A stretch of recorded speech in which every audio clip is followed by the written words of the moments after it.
हाँ जी, हमारी तैयारी के डे 42 लेक्चर 10 इंडियन सोसाइटी के जो हम लास्ट लेक्चर में कर रहे थे वो था डाइवर्सिटी ऑफ इंडिया। आज उसका पार्ट 2 करते हैं। तो सबसे पहले देखो, हमारी अब जो डाइवर्सिटी में अगली चीज है वो है इंडिया के अंदर पाए जाने वाले रिलीजन्स। देखो, इंडिया के अंदर बहुत सारे रिलीजन्स पाए जाते हैं, जिसमें कुछ मेन स्ट्रीम रिलीजन्स भी हैं जैसे हिंदुइज्म,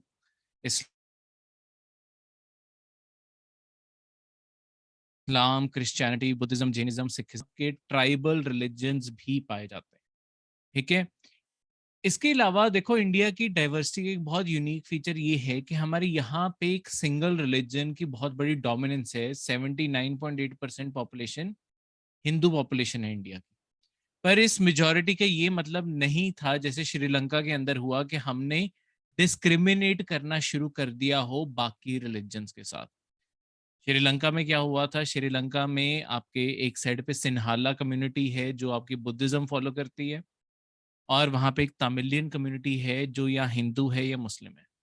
वहाँ पे जो सिन्हाला कम्युनिटी थी जो बुद्धिज्म फॉलो करती थी, उन्होंने अपने आप को रिजर्वेशन दे दी गवर्नमेंट जॉब्स में, यूनिवर्सिटीज में।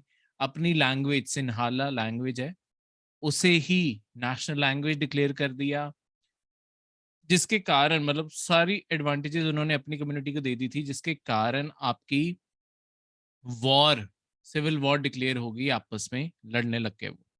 पर हमने इंडिया की रिलीजन का, चाहे हमारे यहाँ पे इम्बैलेंस है, पर इस इम्बैलेंस का कभी भी ये मतलब नहीं हुआ कि हमारे यहाँ पे डाइवर्सिटी में प्रॉब्लम आ जाए। हमारे इंडिया का कल्चर हमेशा से ऐसा रहा है कि हमारे इंडिया के अंदर एक म्यूचुअल रिस्पेक्ट का कल्चर है कि अगर हम अपने रिलीजन में कुछ प्रीच करना चाहते हैं, हम दूसरे को भी वही रिस्पेक्ट देते हैं कि अगर वो कुछ प्रीच करना चाहते हैं वो भी प्रीच करें। ठीक है। इंडिया के अंदर इसी कारण सब सेकंड बिगेस्ट रिलीजन इस्लाम है, 14.2%। क्रिश्चियनिटी आपकी 2.3% पे है। सिखिज्म 1.7% पे, जैनिज्म, बुद्धिज्म और बाकी सारे टोटल करके 2% है। तो बहुत ही छोटे रह गए ये रिलीजन इंडिया के अंदर। ठीक है। अ, और इंडिया की यही रिलीजियस कन्फिग्रेशन है। इससे आगे बढ़ी इंडियन सोसाइटी के अंदर गो थ्रू करवाना जरूरी है। वैसे तो हमने वैदिक एनसीईआरटी हिस्ट्री के टाइम, वैदिक एज के टाइम पे भी ये पढ़ा है कि आपके जो कास्ट सिस्टम है, देखो कास्ट सिस्टम में एक तरह से जब कास्ट सिस्टम बनाया गया था, कास्ट सिस्टम के अंदर जो अम, सारी की सारे कैटेगरीज बनाई गई, वो बेस्ड ऑन ऑक्यूपेशन था, लोग क्या काम करते हैं। पर बाद में ये बेस्ड ऑन बर्थ हो गया, लोगों का जहाँ पे जन्म हुआ, जिस कास्ट के अंदर, लोग उसी के अंदर ही फंस के रह गए। ठीक है। इसी के साथ साथ आपकी जो ये कास्ट सिस्टम थी, पहले ही जातियां थी, आगे फिर जनजातियां, कास्ट के बाद आपके सब कास्ट जनजातियां भी आ गई थी। ठीक है। ये जो आपके इंडिया के अंदर डिवीजन है, देखो आज अगर मैं सब कास्ट की बात करूं ना, इंडिया के अंदर 3,000 से ज्यादा सब कास्ट एग्जिस्ट करती हैं। तो एक्चुअली इंडिया के अंदर कास्ट सिस्टम एक टाइम पे बहुत ही ज्यादा प्रेवलेंट था, और आज भी मतलब ये लेटेस्ट रिकॉर्ड है कि आज भी लोग अपने आप को अराउंड 3,000 से ज्यादा जनजातियों में आइडेंटिफाई करते हैं। तो अभी भी ये चीज प्रॉपरली खत्म नहीं हुई है, और कहीं ना कहीं ये अभी भी सोसाइटी का पार्ट है। तो हम देखो, जब डाइवर्सिटी ऑफ इंडिया पढ़ रहे हैं, हम इस चीज को इग्नोर नहीं कर सकते, क्योंकि अगर लोग अपने आप को सेंसस के टाइम या किसी और सर्वे के टाइम लोग अपने आप को किसी ना किसी जनजाति के साथ जोड़ रहे हैं, तो ऑब्वियसली हम इग्नोर करके ये नहीं लिख सकते कि इंडिया के अंदर खत्म हो गई है ये चीज। ठीक है। क्योंकि लोग अगर प्रीच कर रहे हैं, सी मैंने आपको पहले ही बताया, जब भी आपको क्वेश्चन लिखने हैं, अगर हमारी सोसाइटी के अंदर कोई चीज एग्जिस्ट करती है ना, हमें उसे रिकॉग्नाइज करना जरूरी है। लोग अपने आप को ऐसी चीजों में, कास्ट सिस्टम में आज भी, या जातियों के तौर पे या किसी भी चीज के तौर पे, चलो कास्ट भी लगा लो, ब्रॉड कैटेगरी में, कहीं ना कहीं हमारे कल्चर के ऊपर क्या इन्फ्लुएंस रहता है, ये आपको सिर्फ सी नेगेटिव एस्पेक्ट्स हमें पता है, कास्ट सिस्टम हमारे साथ डिस्क्रिमिनेशन हमारी सोसाइटी में कैसे पैदा कर रहा है।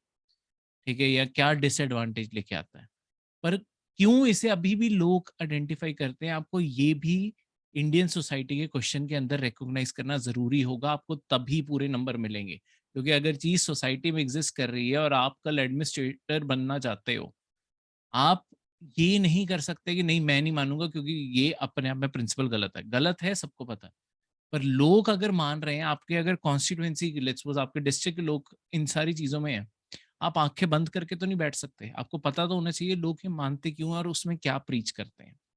तो कास्ट सिस्टम के कॉमन फीचर्स क्या हैं, ये चीज आपको बताती है कि लोग क्यों इसे मानते हैं। देखो सबसे पहले हायरार्किकल रैंकिंग है, जैसे हमने बताया कि डिस्क्रिमिनेशन इस चीज पे हुआ कि ब्राह्मण्स ने अपने आप को सबसे ऊपर रख लिया था, कि क्षत्रिय उसके बाद, वैश्य उसके बाद, और लास्ट में शूद्र आ गए थे।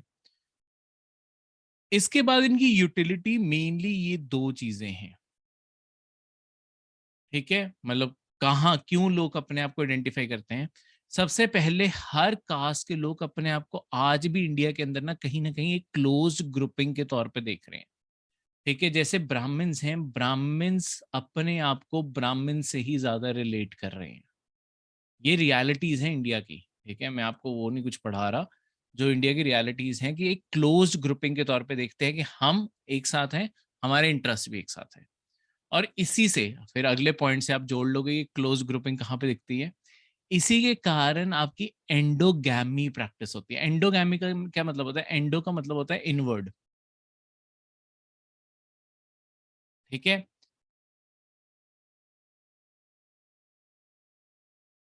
जब आपकी अरेंज मैरिजेस की बात आती है, शादी की बात आती है, हमेशा कंसिडरेशन में ये चीज रहती है कि आपकी उसी कास्ट के अंदर और उसी सब कास्ट भी, अब जैसे मैंने आपको बताया 3,000 वो हैं, कोशिश की जाती है उसी सब कास्ट के अंदर तक शादी की जाए।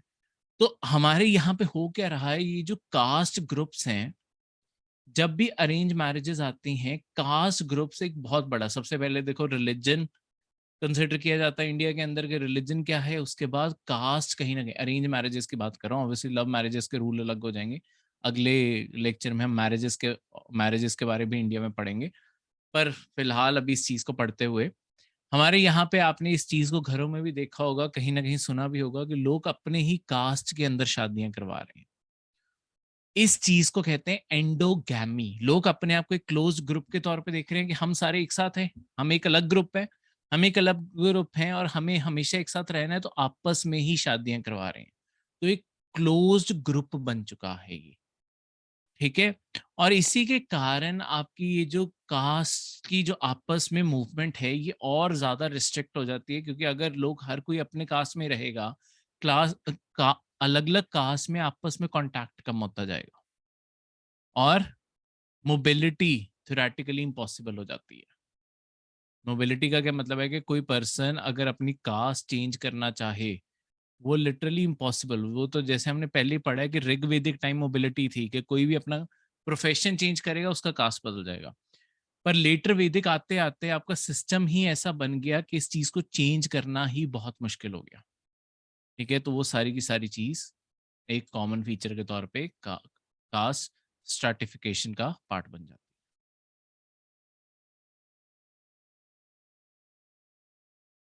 अब शेड्यूल कास्ट पॉपुलेशन की बात करें परसेंटेज ऑफ पॉपुलेशन के अकॉर्डिंग, ठीक है। तो अगर परसेंटेज ऑफ पॉपुलेशन के बारे में बात करें तो देखो, जो पंजाब है, पंजाब के अंदर जो पंजाब की टोटल पॉपुलेशन है, उसमें से 31.9% पॉपुलेशन आपकी शेड्यूल कास्ट की पॉपुलेशन है। हिमाचल प्रदेश सेकंड नंबर पे आता है, 25.2% पे है। वेस्ट बंगाल 23.5% पे, उत्तर प्रदेश 20%, मतलब जो उनकी टोटल पॉपुलेशन है, ऑब्वियसली उत्तर प्रदेश की पॉपुलेशन कहीं गुना ज्यादा बड़ी है हिमाचल या पंजाब से। पर परसेंटेज में अभी हम बात कर रहे हैं, परसेंटेज में सबसे ऊपर पंजाब आता है, ठीक है, और फिर हरियाणा 20% पे। पर अगर ओवरऑल देखें, देखो शेड्यूल कास्ट की पॉपुलेशन इंडिया में जो लास्ट सेंसस के मुताबिक है वो 20 करोड़ की पॉपुलेशन है शेड्यूल कास्ट की इंडिया में। इसमें से सबसे ज्यादा लोग उत्तर प्रदेश में रहते हैं, 4.1 करोड़, वेस्ट बंगाल में 2.1 करोड़, बिहार के अंदर 1.7 करोड़, जो बिहार की पॉपुलेशन का 8.2% बनता है, ठीक है। परसेंटेज वाइज ये बड़े हैं पर इन स्टेट्स की आबादी कम है, ठीक है।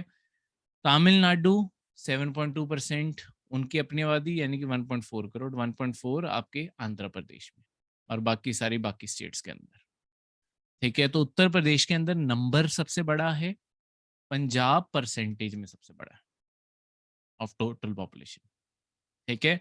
कभी भी इन फैक्ट्स को किसी भी मेंस के आंसर राइटिंग से ये फैक्ट्स हम क्यों पढ़ रहे हैं, क्यों डायग्राम्स के थ्रू पढ़ रहे हैं, सारे फैक्ट्स कभी भी आपको मेंस में यूज करने की जरूरत नहीं होती, पर कहीं पे कोई पॉइंट कनेक्शन बन रहा है, कोई चीज जुड़ रही है, उसे वहां पे जरूर लिखो। ठीक है, एडिशनल पॉइंट्स इस तरीके से ही पेपर के अंदर मिलते हैं। अब ट्राइबल्स की बात करें इंडिया के अंदर, देखो इंडिया के अंदर ट्राइबल कम्युनिटी भी बहुत वाइड स्प्रेड है।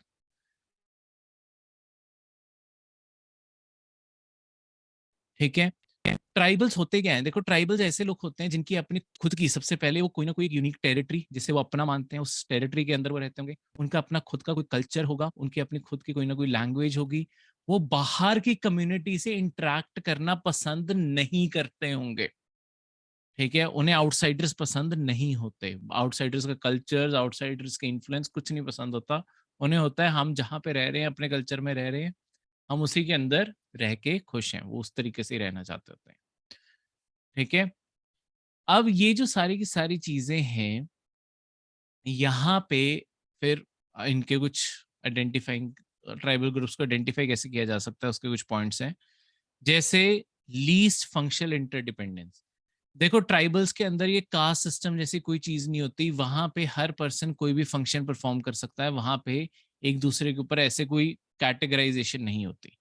सेकंड चीज, ज्यादातर ट्राइबल्स इकोनॉमिकली बैकवर्ड होते हैं, क्योंकि यहाँ पे आपकी कोई इकोनॉमी का कंसेप्ट नहीं होता, कोई सेलिंग ट्रेडिंग ऐसा कोई कंसेप्ट नहीं होता। जिस फॉरेस्ट में ये लोग रह रहे हैं, वहां पे जो नेचुरल रिसोर्सेज मिल रही हैं, ये उसी के ऊपर गुजारा करते हैं, उसी के ऊपर रहते हैं। नेक्स्ट है जोग्राफिकल आइसोलेशन, जैसे मैंने आपको बताया, ये अपने अंदर रहना चाहते हैं, किसी और से, अपनी टेरिटरी में किसी और को पसंद नहीं करते और किसी और की टेरिटरी में भी नहीं जाते। यूनिक लैंग्वेज या डायलेक्ट, ये हमेशा अपना इनका होता है, कोई ना कोई लैंग्वेज या कोई डायलेक्ट ये फॉलो करते हैं। ज्यादातर इंडिया के अंदर जो ट्राइबल लैंग्वेजेस है ना, वो अनस्क्रिप्टेड है, उनकी कोई स्क्रिप्ट भी नहीं है, वो सिर्फ बोली है। ठीक है, उन्हें कहीं लिखा लुखा भी नहीं गया, कोई लिखने का रिवाज है ही नहीं, तो उन्हें लिखा भी नहीं गया। इसी कारण एक और थ्रेट भी रहता है कि ऐसा ना हो कि लॉन्ग टर्म में ये ट्राइबल लैंग्वेजेस खत्म हो जाए। ठीक है, तो ये भी चीज कंसिडर करनी जरूरी है। नेक्स्ट है लोकल डिसीजन मेकिंग, कि आपस में एक ऑर्गेनाइज पॉलिटिकल सेंटर के तौर पे काम की, ट्राइब खुद मिलके फैसला लेती है इन्हें क्या करना है, कैसे करना है। कंजर्वेटिव इन नेचर होते हैं ये, जैसे मैंने आपको बताया, ये चेंजेस नहीं पसंद करते, इसलिए ये आउटसाइडर्स को भी पसंद नहीं करते कि कोई इनकी इलाके में आके रहे, इनसे कोई ज़्यादा इंटरेक्ट करे, अपना कल्चर इनके ऊपर इन्फ्लुएंस करे, ऐसा इन्हें ज़्यादातर पसंद नहीं होता। स्टेट वाइज बात करूं पॉपुलेशन की, देखो इसमें अब देखो हमने पंजाब और हरियाणा के बारे में पढ़ा था, वहाँ पे शेड्यूल्ड कास्ट की पॉपुलेशन परसेंटेज वाइज काफ़ी है, पर पंजाब और हरियाणा इंडिया में ऐसी स्टेट्स हैं जहाँ पे कोई शेड्यूल्ड ट्राइब नहीं एग्जिस्ट करती। ठीक है, जंगल ही नहीं है, तो ऑब्वियसली शेड्यूल्ड ट्राइब्स कहाँ से होंगे, ट्राइबल एरिया कहाँ से बनेंगे। हिम अरुणाचल प्रदेश इंडिया में वो स्टेट है जहाँ पे 68%, यानी कि मेजोरिटी पॉपुलेशन आपकी शेड्यूल्ड ट्राइब में ही काउंट होती है। ठीक है, मेघालय 86, ठीक है, नागालैंड 86.5, मिजोरम 94.4% लोग ट्राइबल अपने आप को कंसिडर करते हैं। तो इतने ज्यादा, तो अगर आप कंसिडर करोगे, देखो नॉर्थ ईस्ट में, सिक्किम को बना लो, नॉर्थ ईस्ट में सबसे ज्यादा ट्राइबल शेड्यूल्ड ट्राइब्स रिकॉग्नाइज्ड हैं। इसके अलावा जो आपके देखो union territory Dadra and Nagar Haveli की 52% लोग यहाँ पे आपके शेड्यूल्ड ट्राइब के हैं।